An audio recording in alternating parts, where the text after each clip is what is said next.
So in a few moments after eating and getting a bit warm, she called me to come to where she was, and then she told me to listen carefully to what she was about to tell me. She said, "I want you to listen to me carefully. Tomorrow you are going back to your grandfather's house. I'm going to leave you and you will never see me again. I will never see my mother again." In that moment, I felt like I wanted to scream and cry like a child who had lost her beloved mother. But I couldn't. I wanted to explain why I could not go back to my grandfather's house. I tried to speak, but every time I opened my mouth, she will hit me. She didn't even wait for my word or let me finish a sentence before I could speak. She was beating me in the face, pulling my ears, hitting me wherever her hands landed.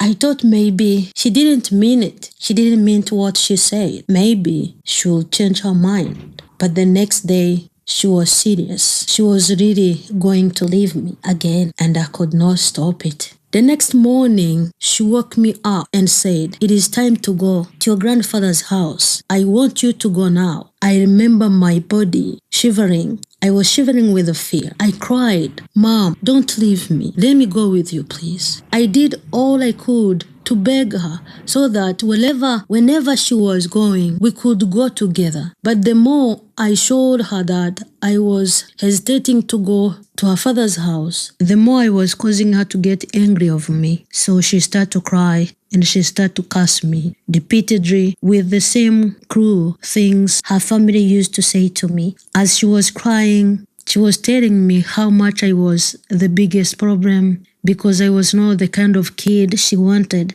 She made sure that I felt it all as my fault. My mother made it clear that it was all my mistake to give birth to such a child like me. "Did I even give a birth to you?" my mom asked. "Am I your mother?" my mom asked again. "If it wasn't for you, my life could be better.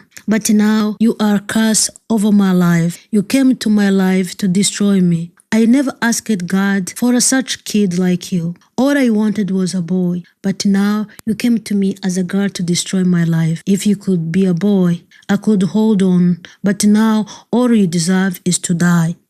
As my mother told me those words entered my brain very strongly. I understood my mistake because I was a girl, but it is funny because I didn't even know. I wasn't aware what is the difference between a girl and a boy, but immediately I heard it. I knew because I was a girl, I did a mistake to be born. So I apologized to her. I told her, "Mommy, I am very sorry that I was born as a child you didn't want to. If you take me with you, I promise you, Mother, I will never be a girl again. If you take me with you, I promise I'm not going to be a girl again." As a 7 years old, it is clear that's why her family hated me too. And I believed it because it was coming from my own mother. And then I said, yes, it is true. I am an unwanted child. But why and how? I wondered what I could do so I could not be who they said I was. I regretted that I was a mistake. And I hated that I was the kind of kid who was not